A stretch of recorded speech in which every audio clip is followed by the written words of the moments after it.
Hoy saludamos a Víctor Barrera. Víctor es politólogo, es investigador del CINEP y es autor del capítulo Paramilitares o no, esa es la cuestión, del libro Violencias que persisten, el escenario tras los acuerdos de paz. Es un libro coeditado por el IEPRI y por la Universidad del Rosario.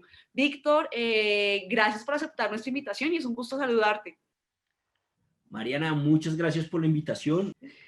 Bueno, Víctor, tú señalas en la presentación de tu capítulo, claro que ya han pasado más de 10 años de la desmovilización de las AUC y que todavía no hay un consenso acerca de cómo denominar a las organizaciones armadas que se reconfiguraron después de este proceso.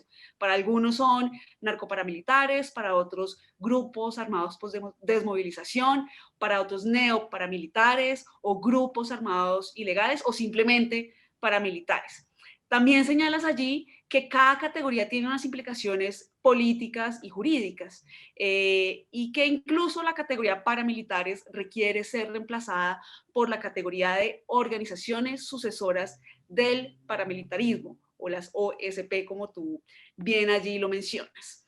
En efecto, las categorizaciones son muchas. Sin embargo, tú también señalas en tu capítulo que los lugares desde los que se han formulado estas categorizaciones se pueden clasificar en tres registros discursivos, en tres escenarios: el político, el jurídico y el analítico o académico. Pero incluso al interior de estos campos o de estos escenarios no hay un consenso. ¿En qué se enfoca cada uno de estos debates? Por ejemplo, en el ámbito político, ¿en qué se enfoca? En el jurídico y en el académico. Si nos puedes comentar, por favor. Bueno, Mariana, yo quisiera hacer como digamos, arrancar con un pequeño comentario como a manera de preámbulo, porque a veces caemos en la tentación en que si no lo seguimos llamando paramilitares estamos minimizando el fenómeno. Y eso me parece que no debe ser un buen criterio para definir a estas organizaciones que son bastante diversas.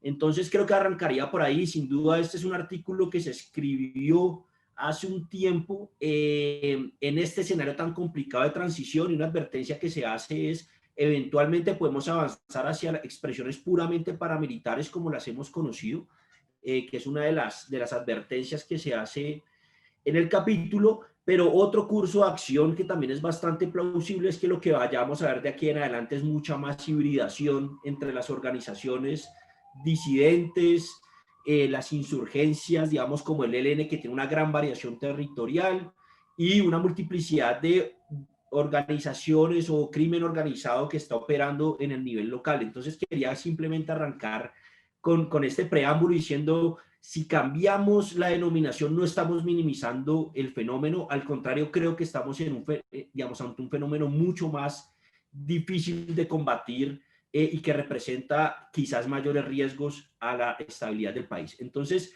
hecho ese preámbulo, lo que trató de hacer o lo que se trata de hacer en esta parte del capítulo es básicamente ordenar un debate sobre el cual se ha escrito, pero de manera, digamos, extensiva. Se ha escrito muchísimo. Lo que trato ahí es como de revisar toda la literatura que se ha producido y tratar de darle un lugar a cada una de ellas para saber qué es lo que se está discutiendo en ese ámbito. Entonces, lo que está en juego en el ámbito político era básicamente una exigencia legítima por parte de sectores defensores de derechos humanos y de las víctimas, porque se les garantizara o que se les brindaran garantías de no repetición, pero sobre todo acceso a la verdad. Entonces, cuando uno mira digamos, la mayoría de esos informes tienen una reivindicación legítima, que básicamente lo que le quería decir al gobierno: usted está desconociendo el paramilitarismo de tajo, luego le está impidiendo el acceso a la verdad a unas víctimas que merecen conocerla. Y gran parte de esos informes, en su mayoría producidos por organizaciones defensoras de derechos humanos, incluido el mismo CINEP, tenían esa orientación. No querían definamos, miremos variables, veamos lógicas de cambio y continuidad, sino que era una clave política que tenía ese contenido. Y por su parte, el gobierno, en su caso, el gobierno de entonces Álvaro Uribe Vélez, básicamente lo que dijo es: de aquí en adelante lo que tenemos es delincuencia común, el paramilitarismo es un periódico ayer, y no tenemos por qué hablar de eso, y viene toda la extradición de los líderes de las organizaciones paramilitares. Entonces, ese era lo que se estaba jugando en ese momento y es lo que denomino en ese capítulo una disputa conceptual, ¿no? Lo que pasa en términos jurídicos, que eso es una discusión que solemos soslayar, pero el Estado colombiano quedó atrapado en esa discusión durante mucho tiempo, y es cuál es la categoría que a mí me permite clasificar a estas organizaciones para poder atacarlas proporcionalmente, pero sin reconocerles un estatus político que nos implique después negociar con ellos. Ese era el dilema. Es decir, cómo enfrentamos organizaciones que son criminales, pero que tienen tanto poder que requieren ser atendidas incluso con la misma proporción de fuerza que se ataca una insurgencia. Esa era como la pregunta que se hacían en ese momento. Ahí la pregunta no era existe o no el paramilitarismo, cuánto de cambio, cuánto de continuidad. Esto era cómo resolvemos este lío jurídico. Y ahí hubo, digamos, distintas discusiones. Una de ellas, por ejemplo, fue un proyecto de ley que en su momento presentó Juan Lozano en el Congreso, donde incluso en su exposición de motivos lo que decía era, estamos enfrentando una amenaza de la estabilidad del país, y el Estado las está atacando como si fueran unas bandas, digamos, de apartamenteros ¿no? o de ladrones de barrio. Entonces necesitaba el Estado una categoría jurídica que le permitiera, y comenzaron, digamos, a ver distintas propuestas. Lo que es sintomático de esa discusión jurídica es que una de ellas lo que hacía era clasificarlos de tal forma que autorizaba los bombardeos en contra de estas organizaciones, y de organizaciones defensoras de derechos humanos, etcétera. Lo que dijo: usted no puede clasificar a estas organizaciones de esa manera, usted no puede ejercer, digamos, usted no puede tener esa proporción de uso de la fuerza. Y esto me parece sintomático, porque ahí lo que había era un Estado y un gobierno, sobre todo en el primero de Juan Manuel Santos, que lo que quería era atacar a estas organizaciones, contrario a lo que pasaba con las organizaciones paramilitares que les antecedieron. Es decir, aquí la discusión es cómo podemos atacarlos con toda la fuerza y con toda la contundencia, y en ese momento las organizaciones de derechos humanos lo que decían era: ojo, usted no puede atacarlas de esa forma, ¿no? Entonces la discusión jurídica era eso: cómo tenemos un lenguaje jurídico que permite usar la fuerza en contra de las organizaciones. Y finalmente está el discurso o el registro, digamos, más analítico, donde también se escribió, digamos, que profusamente. Y el problema que hay ahí no es un problema de disputa conceptual como en el ámbito político, sino un problema de confusión conceptual. ¿Y a qué obedece esa confusión que uno encuentra en esa literatura? Es que los parámetros o los atributos que se estaban evaluando para mirar cuánto de cambio y cuánto de continuidad había, no había un consenso, cada quien elegía su atributo, ¿no? Pero además de eso, se interpretaba de forma distinta cada uno de esos atributos. Entonces, como para poner un ejemplo, uno de los criterios que evaluaron algunos estudios es continuidad territorial. Entonces, si yo observo que esta organización que sucedió al paramilitarismo opera en el mismo territorio, luego es la misma cosa, ¿no?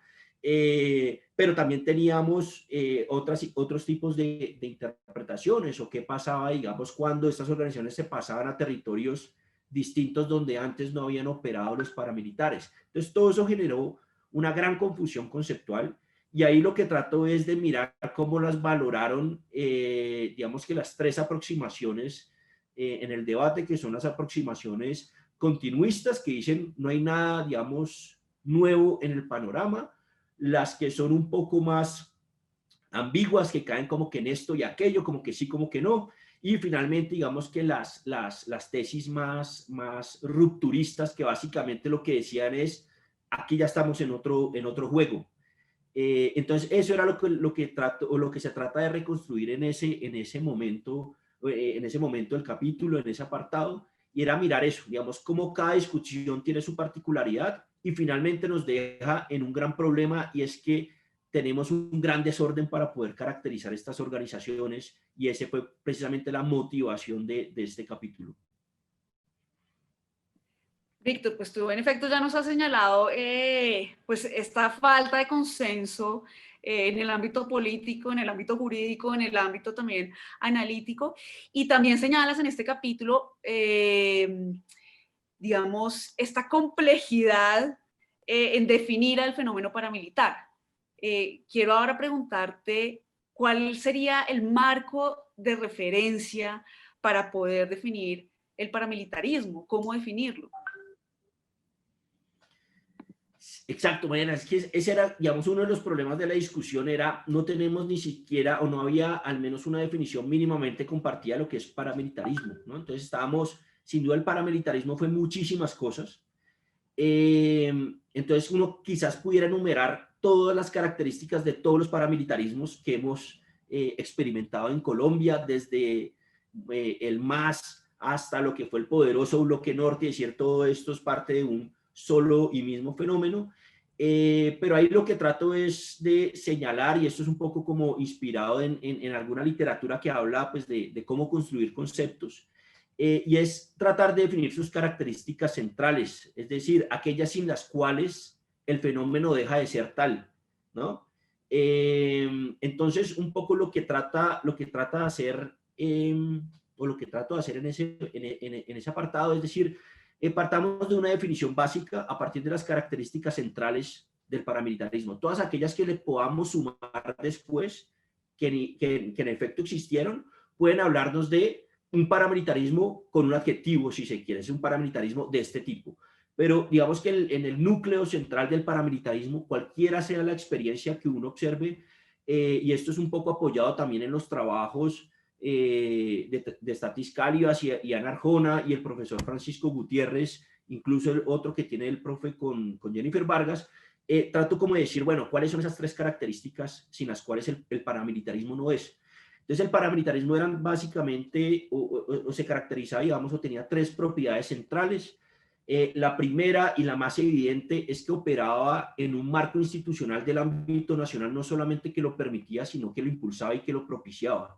Y en eso hay, digamos que sabemos por muchísimos trabajos que existió, digamos, un marco institucional que lo permitía, es decir, el paramilitarismo no estaba por fuera de la legalidad, estaba habilitado desde adentro mismo del Estado, por, digamos, múltiples razones que creo que ya otros trabajos han abordado. Pero el primero es un marco institucional que lo habilitaba y lo impulsaba.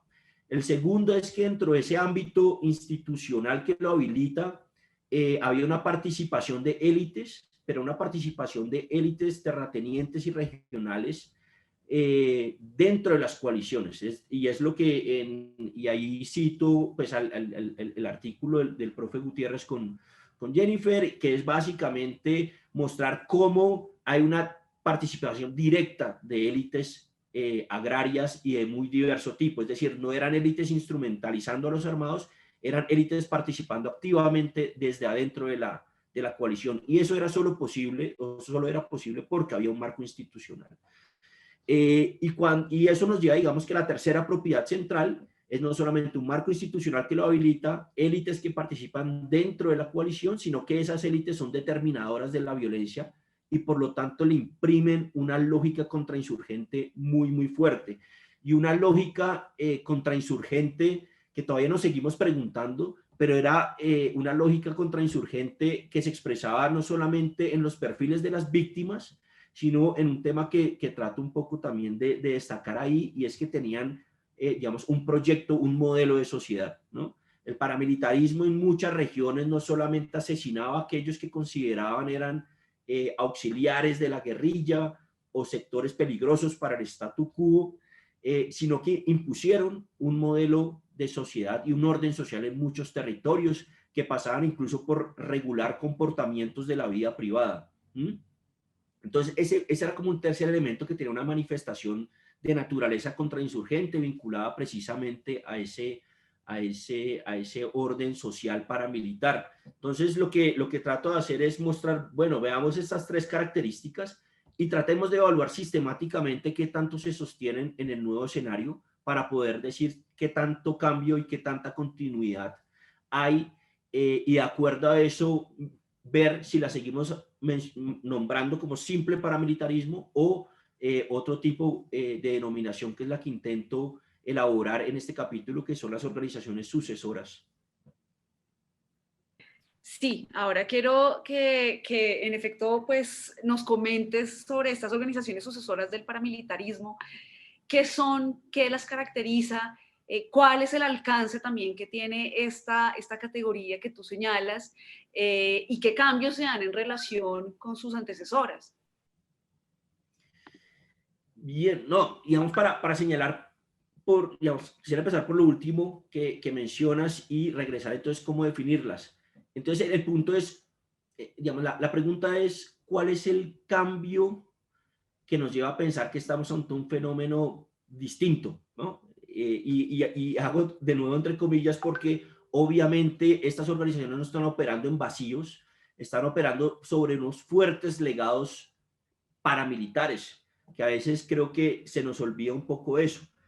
A veces la coerción cambia porque está en un contexto que estuvo habilitado por ejercicios extremos de violencia, en este caso la paramilitar. Entonces, ahí un poco lo que sugiero aquí tenemos digamos, un cambio muy importante y es el mecanismo que vincula élites políticas con los especialistas en violencia. Y es que ya no están habilitados por grandes coaliciones, sino por arreglos de mercado. Y eso tiene que ver con que uno de los legados del paramilitarismo es que generó no solamente especialistas en violencia, entonces si uno se pone a ver el caso de lo que hacía el alemán tenía un negocio de venta de combatientes, tenía escuelas, y lo que hacía era exportar eso. Muchos de los frentes que se expandieron, lo que hacían era comprarle combatientes al alemán, y eso finalmente es un personal que comienza a operar en un nuevo contexto, pero que tiene también una gran capacidad de adaptarse y vender sus servicios. Entonces, de alguna manera, ahí hay un cambio fundamental en el relacionamiento entre élites agrarias y especialistas en violencia, que creo que no es menor y que está operando, insisto, en legados paramilitares muy fuertes. Entonces, claro, el despojo continúa, pero uno se pregunta cuál es el interés en estos momentos de una élite legal que despojó masivamente, de tener grandes ejércitos, cuando puedes activar, por ejemplo, potenciales amenazas que son personas y campesinos que legítimamente reclaman la restitución de tierras. Es decir, ¿para qué crear todo un ejército si eso lo puedo conseguir en el mercado? ¿No? Obviamente el acceso a ese mercado está mediado por redes políticas y por vínculos, es decir, si yo quisiera acceder a ese mercado, obviamente no encontraría a nadie, es decir, aquí hay unas redes que lo permiten, pero la producción de la violencia está por fuera de la coalición y parece estar más orientada por el mercado. Y creo que eso tiene un cambio que no es menor, y eso es lo que me lleva a mí a hablar más bien de organizaciones sucesoras del paramilitarismo, ¿no? No solamente post-paramilitares ni neoparamilitares, sino que suceden a ellos, se montan sobre esos legados y operan de una forma distinta.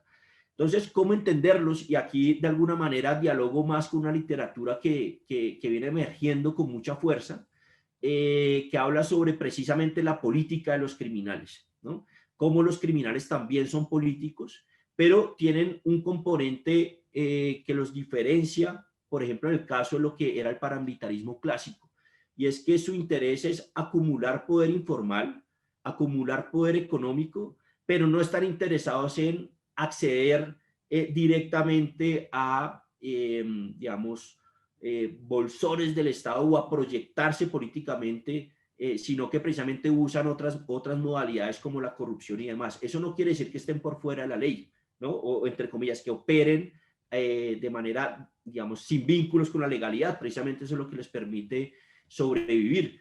Pero ahí diálogo más con esa literatura y trato como de advertir cómo esto se parece mucho más a lo que algunos autores han denominado, digamos, crimen organizado, pero desde esa perspectiva más de la política del crimen organizado, ¿no? Entonces trato de ofrecer una definición desde esa perspectiva, como grupos que lo que hacen es buscar, digamos, acumular poder informal, y que tienen, digamos, de alguna manera digamos, múltiples hibridaciones.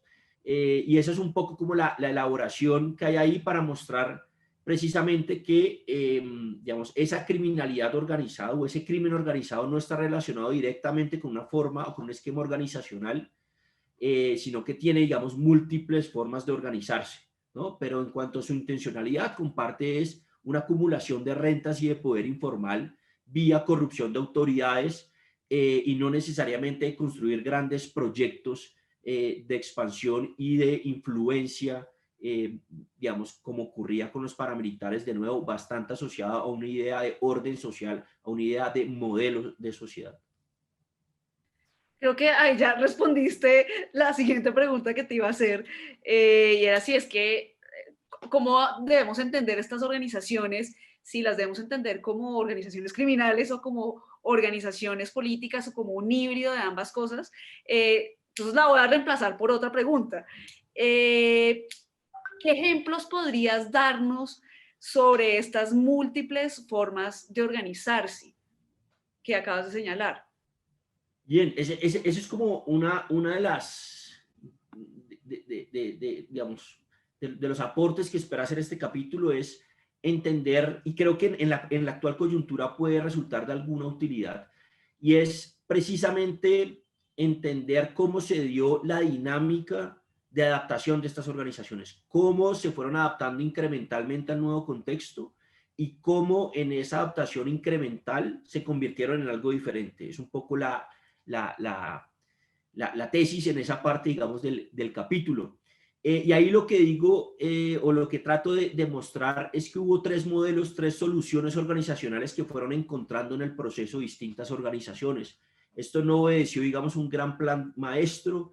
Esto es decir, no hubo unos arquitectos, digamos, que pensaron en que esto iba a ser así, y lo pusieron en marcha, sino fueron, digamos, ajustes incrementales, pero de acuerdo a las capacidades iniciales que tenían estas organizaciones. Entonces, antes de, digamos, de mencionar cuáles son esas tres soluciones organizacionales, me gustaría decir algo que parece muy obvio, pero siempre lo ignoramos, y es que perdemos de vista que en ese proceso de reconfiguración de distintas organizaciones sucesoras, muchísimas desaparecieron, algunas de ellas terminaron absorbidas por otras organizaciones, pero muchas realmente fueron atacadas directamente, ¿no? Entonces la pregunta es, digamos, ¿por qué unas fracasaron y otras sobrevivieron? Y aquí la pregunta por la sobrevivencia tiene que ver con una adaptación diferenciada de acuerdo a las capacidades, en el punto de arranque, digamos, de esa reconfiguración. Entonces lo que trato de ilustrar es que ahí hubo tres soluciones organizacionales. La primera es el modelo de franquicia.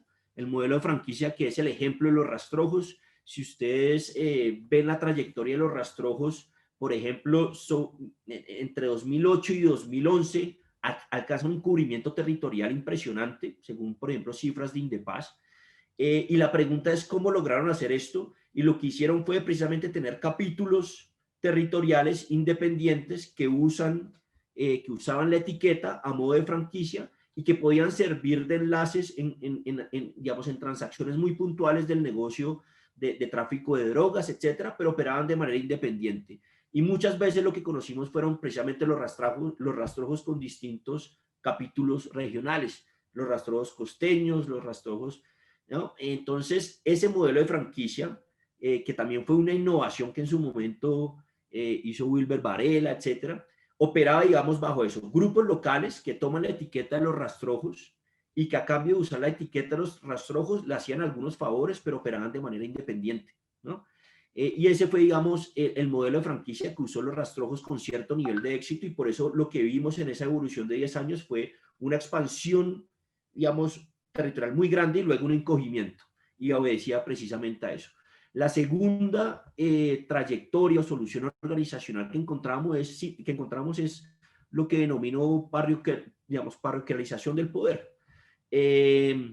Grupos que tenían un gran cubrimiento regional, que paulatinamente terminaron siendo muy parroquiales, muy pequeños, insertados incluso digamos, que en una cadena o en un punto muy específico de la cadena del narcotráfico.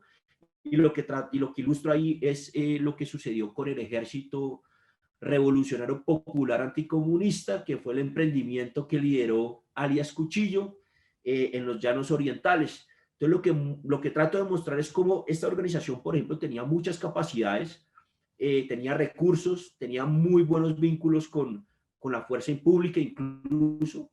a tal punto que incluso el mismo presidente Uribe en su momento dijo que había conocido un tal Cuchillo que tenía unos nexos con la fuerza pública y él no iba a permitir que eso pasara, digamos que, y finalmente, digamos, lo que sucede es que dan de baja a Cuchillo, luego a quien lo reemplaza termina en un sometimiento a la justicia bastante controvertido, y finalmente lo que era el ERPAC, que quería, digamos, expandirse en los llanos, terminó en lo que hoy algunos denominan los grupos, el grupo que se denomina puntilleros o bloque bichada con una influencia muy, muy localizada. Entonces, muchas de estas organizaciones seguramente siguieron esa trayectoria, ¿no? Ante los golpes, no logramos adaptarnos, encojamos la influencia y quedémonos con un nicho de control muy, muy pequeño. Y la tercera, que es quizás la trayectoria más exitosa, es la trayectoria excepcional del Clan del Golfo, que es lo que denomino ahí expansión híbrida.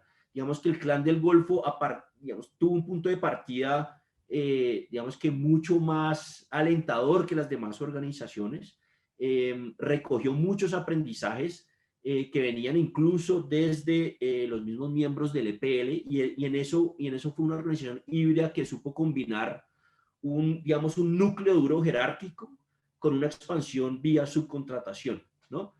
Entonces esa expansión híbrida es lo que le permitió precisamente al Clan del Golfo, por ejemplo, sobrevivir a las bajas de múltiples líderes o comandantes que hacen parte de su mando colegiado.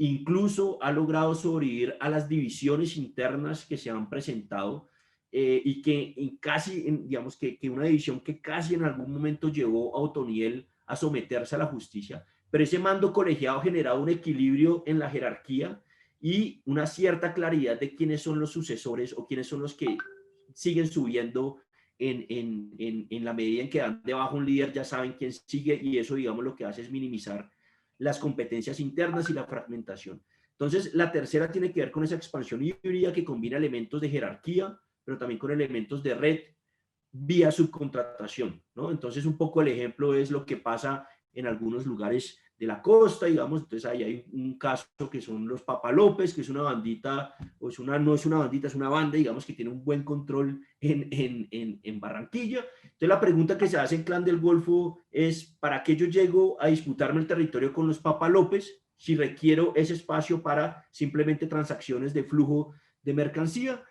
Más bien lo que les digo es: trabajen para nosotros, ustedes son Papalópez, pero al mismo tiempo son Clan del Golfo, y nosotros les damos las armas y toda la logística y los recursos que necesitan, y a cambio ustedes nos aseguran unos corredores, y de paso ustedes, Papalópez, pueden expulsar a sus rivales y tener mayor control territorial. Entonces, esa es la pregunta que se hace el Clan del Golfo en muchas regiones: ¿para qué entrar a integrar verticalmente cuando puedo contratar porque no necesito, digamos, estabilizarme en el territorio? Entonces, esa tercera trayectoria es la más exitosa, la excepcional del Clan del Golfo, que sin duda es hoy, digamos, que la organización más fuerte en el conjunto de estas organizaciones sucesoras.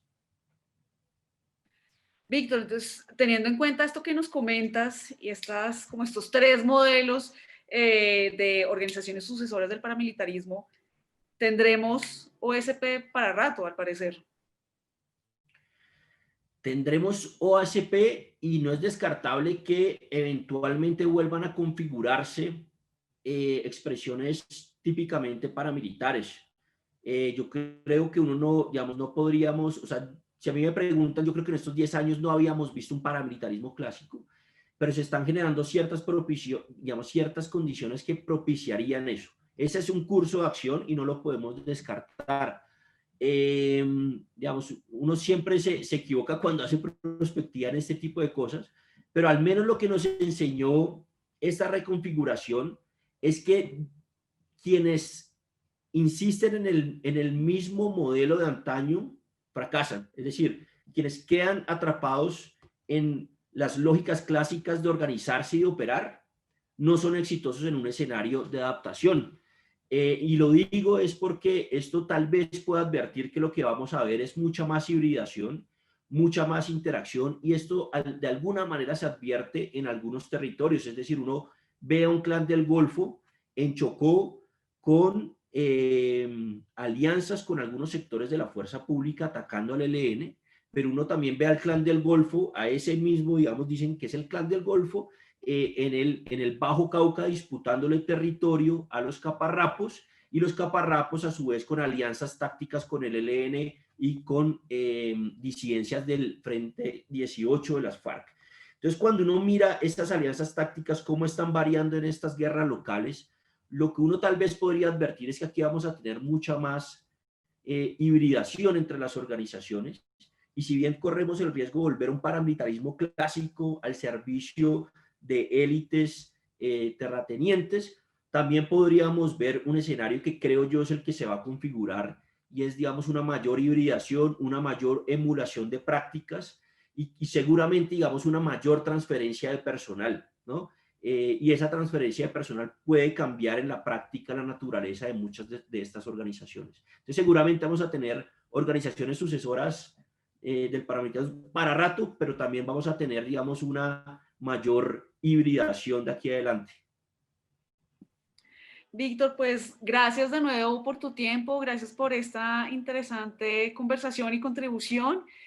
Y bueno, pues a las personas que vean esta entrevista, pues el libro está disponible ya en plataforma digital. Mariana, a ustedes muchísimas gracias por el espacio.